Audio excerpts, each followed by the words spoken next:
بسم اللہ الرحمن الرحیم۔ اندھے پن، جذام، فالج اور معذوری سے حفاظت کی دعا۔ سبحان اللہ العظیم و بحمدہ۔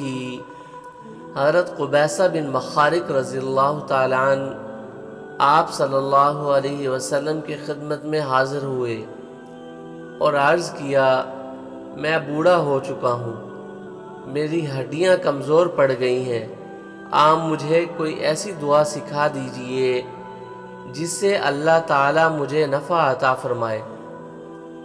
آپ صلی اللہ علیہ وسلم نے انہیں فرمایا، فجر کے بعد یہ دعا پڑھ لیا کریں، سبحان اللہ العظیم و بحمدہ۔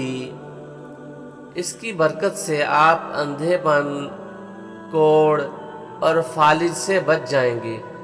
اور آپ ان الفاظ سے دعا کیا کریں، اللہم انی اسألک مما عندک وافض علی من فضلک وانشر علی من برکاتک۔